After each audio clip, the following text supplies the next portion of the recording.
Hello, everyone, and welcome to English Pod. My name is Marco. And I am Catherine, and today we have a fun game-focused lesson for you. That's right. Today we have an elementary lesson, and it's all about playing board games. Okay, and the game in today's lesson is a famous one. It's called Monopoly. Monopoly. I don't know if you have this in your countries. It's a game in which you try to earn money and sell property and buy property. That means hotels, houses, things like Right. that. And it's very, very famous. We're going to learn more about this game today, so let's take a listen to our dialogue for the first time.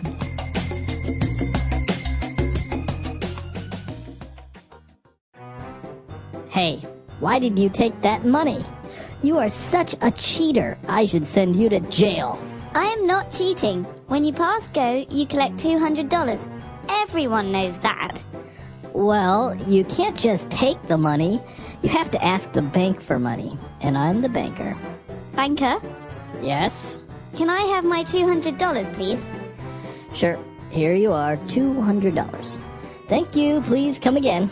Now it's my turn to roll the dice.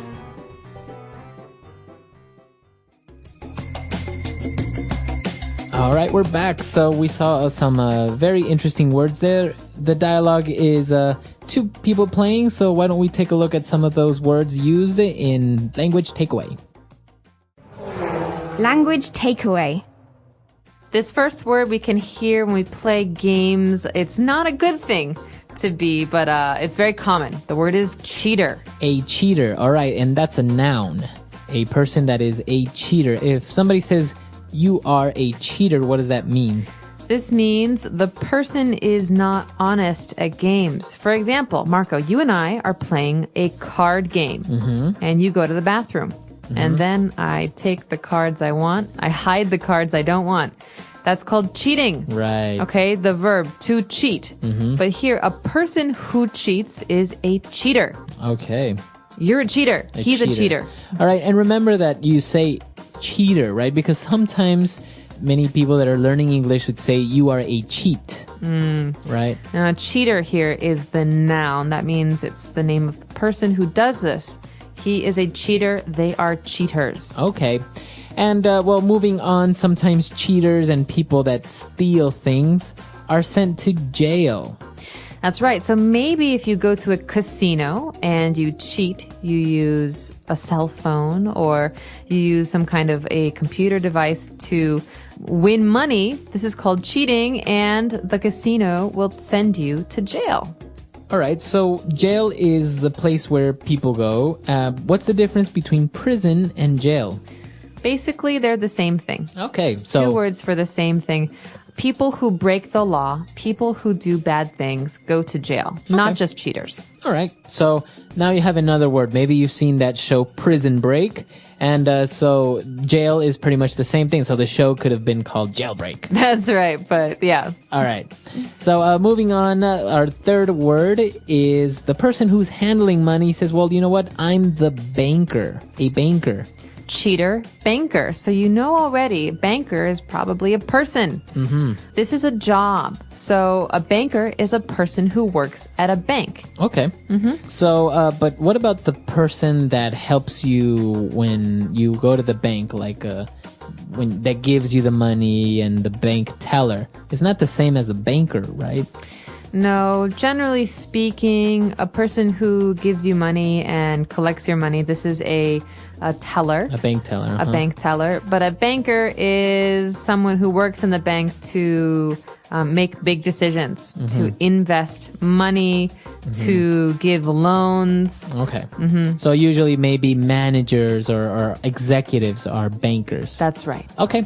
And moving on to our last word here, we have a verb, and that is to collect.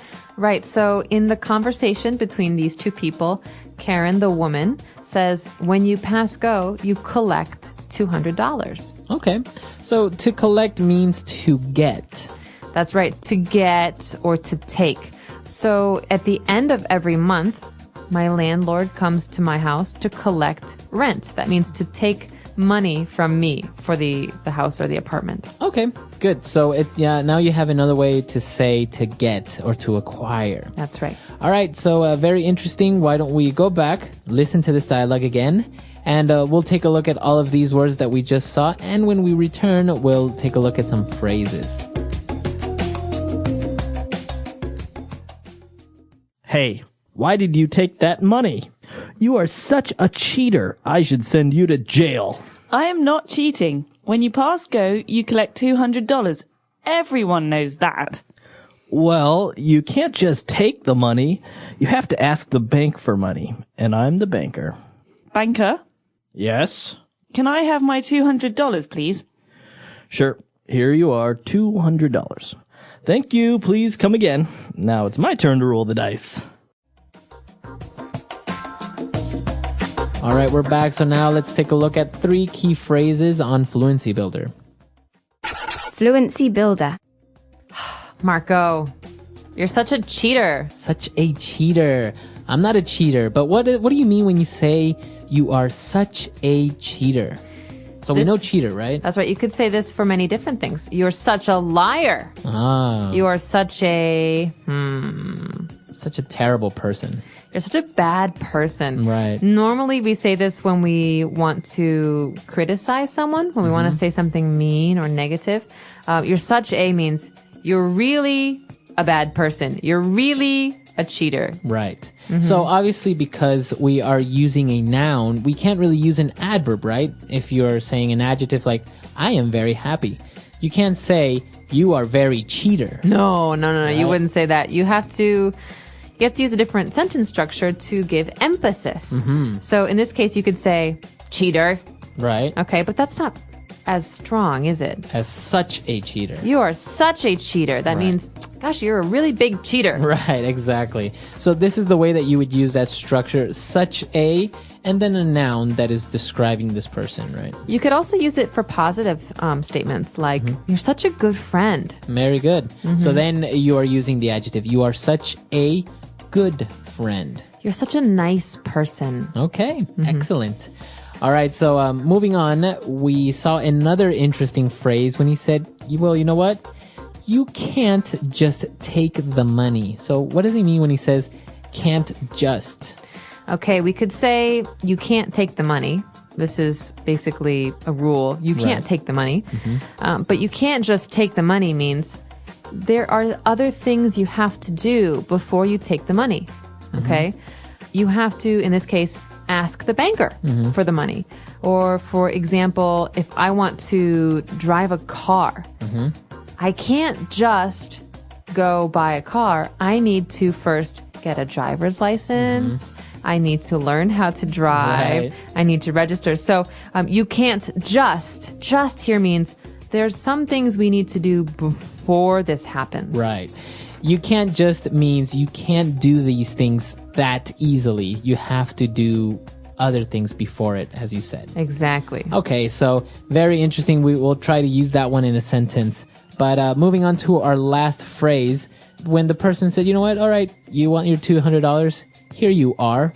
Here you are. So sometimes people think that this phrase means you are here. Right. Which it could in some cases. Oh, yeah, that's right. So basically you're saying, I found you. Here you are. I found you.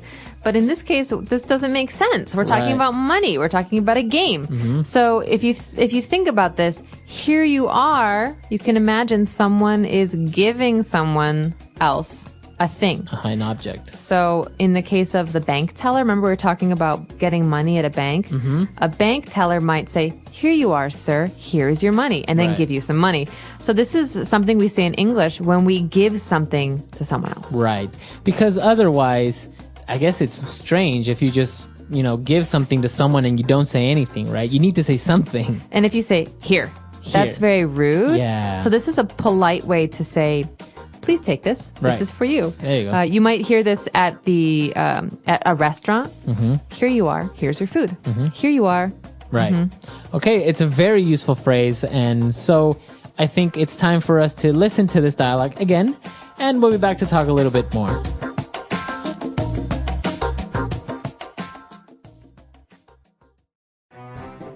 Hey, Why did you take that money? You are such a cheater. I should send you to jail. I am not cheating. When you pass go, you collect $200. Everyone knows that. Well, you can't just take the money. You have to ask the bank for money. And I'm the banker. Banker, Yes? can I have my $200, please? Sure. Here you are, $200. Thank you. Please come again. Now it's my turn to roll the dice.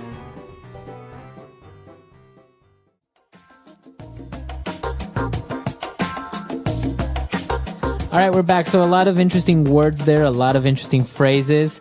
They're really interesting and very useful. So remember to try and use such a you can't just, or here you are when you're giving something to someone. That's right. These are really great. And I recommend also playing some games. Games are a great way to improve your language skills. Monopoly, the game that they're playing in this dialogue, is a really fun one for numbers. Yeah. Right? Because the whole point of the game, the whole purpose of the game is to make the most money. Right. Of anyone playing. And this is a really fun one because you get to buy houses and hotels and there's simple street names and place names. Yeah. Like Park Avenue or Yeah. the Boardwalk.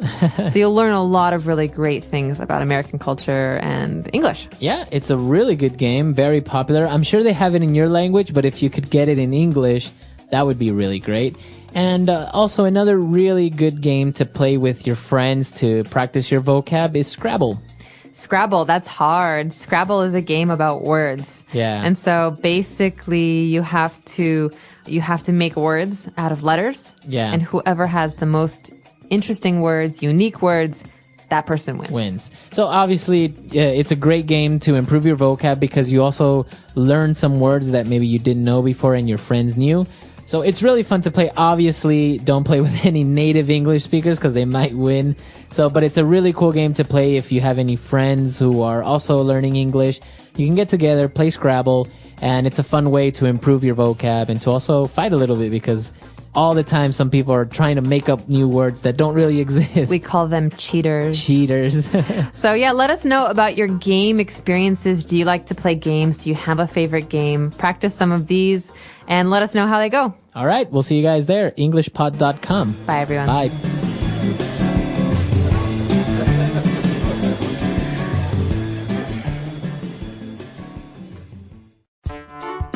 The English Pod Audio Review. Listen to the meaning, then say the vocabulary word. So extreme a degree. Such a. To deceive by trickery. Cheat. My opportunity to do something. My turn. Place where prisoners are kept. Jail. Used to ask for permissions. Can I? The player in charge of the bank and gambling games. Banker. Let's try that faster. To deceive by trickery. Cheat. The player in charge of the bank and gambling games. Banker. Used to ask for permissions. Can I? So extreme a degree. Such a. My opportunity to do something. My turn. Place where prisoners are kept. Jail. Now say the word and hear it in a sentence. Such a.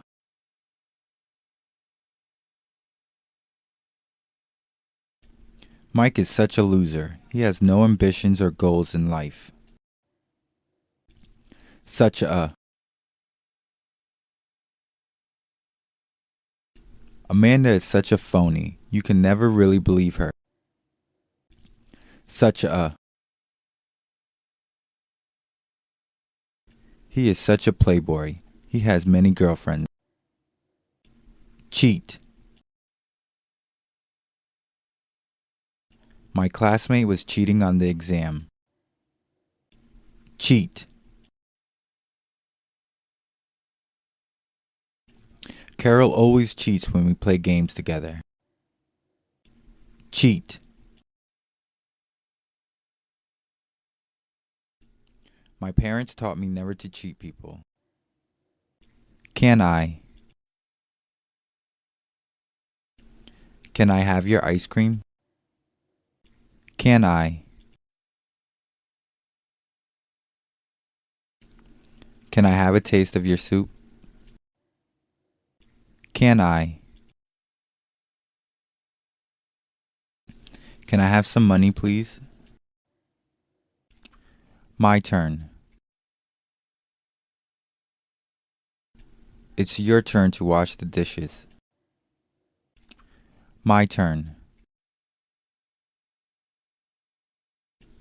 It's his turn to clean the room. My turn. It's my turn to get on the ride.